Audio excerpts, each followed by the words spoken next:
বসছি আলহামদুলিল্লাহ। কেন বলবো? আমরা একটা উত্তম জায়গায় বসছি। এই জায়গাতে কি হয়? কোরআন তেলাওয়াত করা হয়, কোরআন শিক্ষা দেওয়া হয়। কি হয়? কোরআন শিক্ষা দেওয়া হয়। এমন এক জায়গায় বসছি। এর থেকে উত্তম জায়গা মসজিদের পরে কোরআন যেখানে তেলাওয়াত করা হয়, কোরআন যেখানে শিক্ষা দেওয়া হয়, যে শিক্ষা দিবে যারা শিখবে, এদের যে উত্তম মানুষ আর পৃথিবীতে নাই। যেহেতু মানুষ নাই, এর চেয়ে উত্তম জায়গাও নাই। কোরআন শিক্ষা করা সর্বোত্তম কাজ। কোরআন শিক্ষা করা কি সর্বোত্তম কাজ। যে শিখবে সে সর্বোত্তম হবে, যে শিখাইব সেও কি হবে? সর্বোত্তম হবে। মানে সবথেকে শ্রেষ্ঠ ব্যক্তি সে।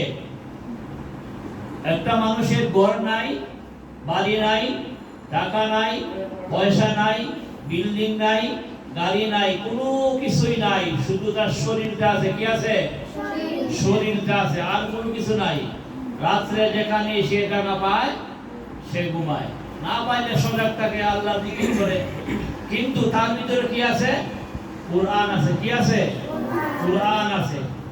এই লোক যদি মসজিদে যায়, কোনো মসজিদে যদি সে প্রবেশ করে, আর যদি সে ভালোভাবে কোরআন তেলাওয়াত করেওয়ালা হয়, কোরআন তার জানা থাকে, কিন্তু তার বাড়ি নাই, কি নাই? বাড়ি নাই, তাকে মানুষ চিনে না, মুসাফির, অসহায়, মসজিদে কোনায় বসে রয়েছে, বসে বসে কি করতেছে? নামাজ পড়তেছে। নামাজের শেষে কি করতেছে? কোরআন তেলাওয়াত করতেছে, খুব সুন্দরভাবে কোরআন তেলাওয়াত করতেছে। এখন এই লোকটার কোরআন তেলাওয়াত যে শুনবে, সে তাহাকে মহব্বত করবে না? ভালোবাসবে না? এখন যদি কোনো কারণবশত এই দিন মসজিদে ইমাম সাহেব আসতে না পারে, মুয়াজ্জিন সহ নাই, ইমাম সাহেব নাই, এরকম হয় না এলাকাতে? হয়। শহরে যদিও না হয়, কিন্তু এলাকাতে হয়। অনেক সময় দেখা যায় মসজিদে গেলে ইমাম সাহেব নাই, মুয়াজ্জিন সাহেব নাই, বারিন্দায় বসে নামাজ পড়তে হয়, বারিন্দায় দাঁড়ায় নামাজ পড়তে হয়। এরকম হয় না? এরকম হয়। কিন্তু এই লোকটা মসজিদের কোনায় যে বসে রইল, বারিন্দার কোনায় বসে রইল, তাকে কেউ চিনে না, তার বংশের পরিচয় জানে না, অথচ তার বাড়ি নাই, ঘর নাই, টাকা নাই, পয়সা নাই, কিছুই নাই, কিন্তু কোরআন তেলাওয়াত সুন্দর করে পড়তে পারে।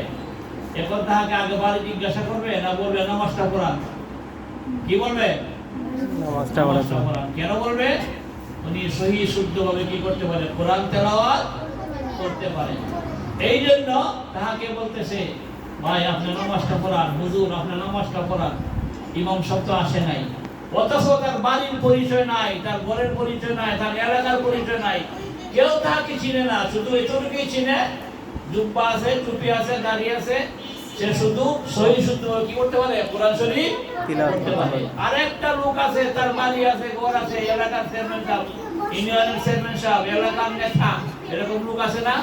মুখে তার দাড়ি নাই, মাথায় টুপি নাই, জুব্বা নাই, কিন্তু কোরআন তেলাওয়াত সহি শুদ্ধভাবে করতে পারে না। কিন্তু সব কিছু তার আছে, টাকা পয়সা, দালান করা, কোনো জিনিসের অভাব নাই, গাড়ির অভাব নাই, বাড়ির অভাব নাই, কোনো সমস্যা নাই দুনিয়াতে চলতে গেলে। কিন্তু একটাই সমস্যা, সে কোরআন পড়তে পারে না। ঠিক কিনা? সে কোরআন পড়তে পারে না। এইটাই হলো তার সমস্যা, এইটাই হলো তার দুর্বলতা। এই কোরআন পড়তে পারে না। এখন দেখো বাড়ি আছে, গাড়ি আছে, সব কিছু আছে, কিন্তু কোরআন তেলাওয়াত করতে পারে না। বিদায় তাহাকে বলে না যে চেয়ারম্যান সাহেব, সর্দার সাহেব, নেতা সাহেব নামাজটা পড়ান। ঠিক কিনা? কিন্তু অপরিচিত একটা লোক, তার ভিতরে কোরআন আছে, তাহাকে বলতেছে, হুজুর আপনি নামাজটা পড়ান, নামাজের সময় তো চলে যাইতেছে, আপনি নামাজটা একটু পড়াইয়া দেন। আমরা তো কেউই পড়াইতে পারবো না। এখন দেখো তার সম্মান কত বাড়ছে। বাড়ি, 6 তলা বাড়ির মালিক, গাড়ির মালিক, টাকার মালিক, বিল্ডিং এর মালিক, ফ্যাক্টরির মালিক, মানে পদের মালিক, কোনো পদ তার বাকি নাই, টাকা পয়সার কোনো অভাব নাই, বাড়ি গাড়ির অভাব নাই, কিন্তু তার অভাব কি? কোরআনের অভাব। ভিতরে কোরআন নাই। কোরআন না থাকার কারণে এখন কি হয়েছে?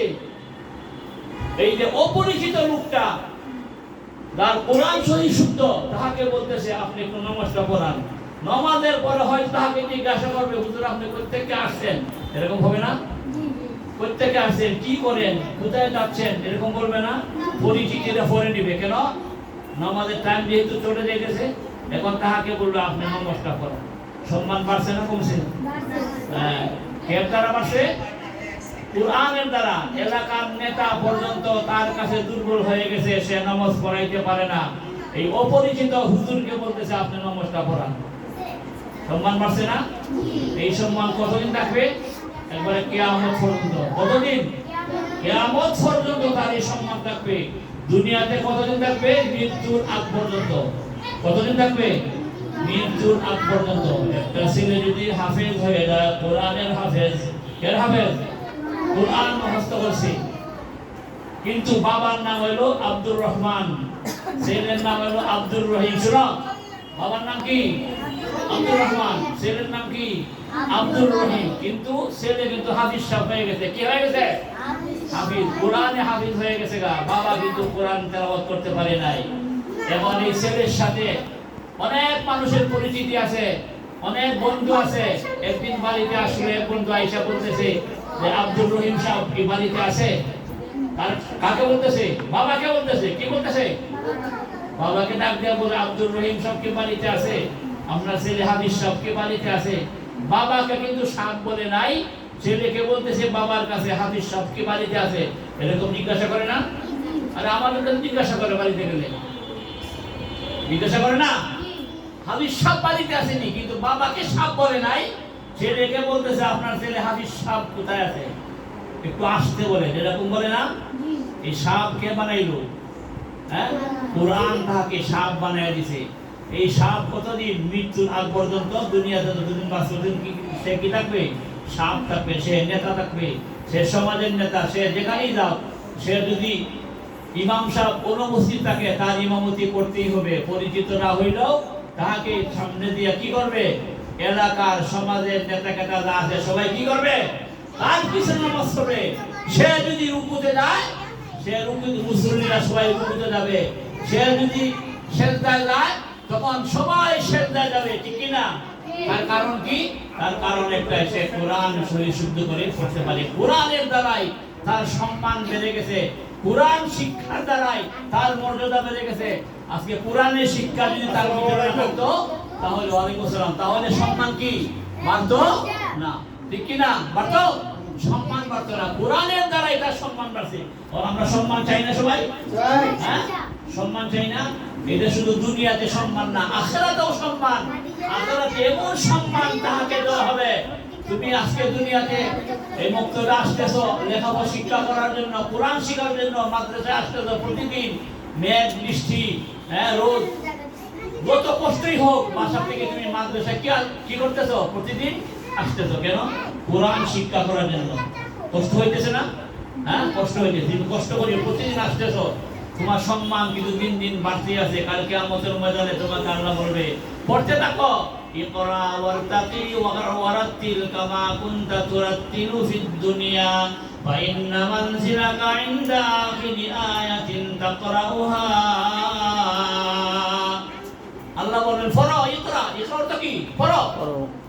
ইকরা ওয়ারতাকি ওয়ারাতিল কামা কুনতা তুরাতিলু ফিদ দুনিয়া, তুমি তেলাওয়াত করো আর তুমি উপরে উঠতে থাকো, যেভাবে কামা কুনতা তুরাতিলু ফিদ দুনিয়া, যেভাবে তুমি দুনিয়াতে কোরআন তেলাওয়াত করেছিলা, ঠিক তেমনি ভাবে আজকে তুমি তেলাওয়াত করতে থাকো। তেলাওয়াত করতে করতে করতে করতে তোমার তেলাওয়াত যে জায়গায় শেষ হবে, ইনদা আখিরি আয়াতিন তাকরাউহা, সেখানে তোমার কি হবে? যেখানে তোমার পড়া শেষ হবে, সেখানে তোমার কি হবে? তোমার ঠিকানা হবে। কোন জায়গায় হবে? বেহেশতে 6663 তালার উপরে তোমার ঠিকানা হবে। তুমি শুরু করবে আলহামদুলিল্লাহি রাব্বিল আলামিন, বিসমিল্লাহ বলে শুরু করবা। এক তালা উঠে দেবা। আলহামদুলিল্লাহি রাব্বিল আলামিন বললে কয় তালা দেবা? প্রথম তালায় উঠবা। এইভাবে পড়তে পড়তে আর রহমানির রহিম মালিকি ইয়াউমিদ্দিন ইয়্যাকা না'বুদু ওয়া ইয়্যাকা নাস্তাঈন ইহদিনাস সিরাতাল মুস্তাকিম সিরাতাল লাযীনা আন'আমতা আলাইহিম غير المغضوب عليهم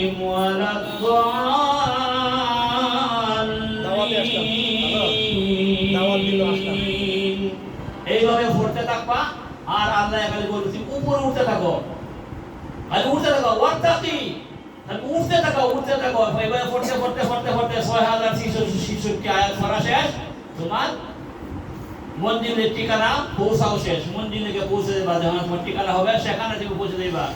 পড়তে পড়তে কুল আউযু নাস পড়বা না, কুল আউযু বিরাব্বিন নাস, মালিকিন নাস, ইলাহিন নাস, মিন শাররিল ওয়াসওয়াসিল খান্নাস, আল্লাযী ইউওয়াসউইসু ফি সুদুরিন নাস, মিনাল জিন্নাতি ওয়ান নাস। তোমার পড়া শেষ, তোমার ঠিকানাও শেষ, আর উপর উঠতে পারবা না। 6600 কয়তলা? 66 তলার উপরে তোমাকে আল্লাহ বাসস্থান দিবে। কিছু বলতেছেন?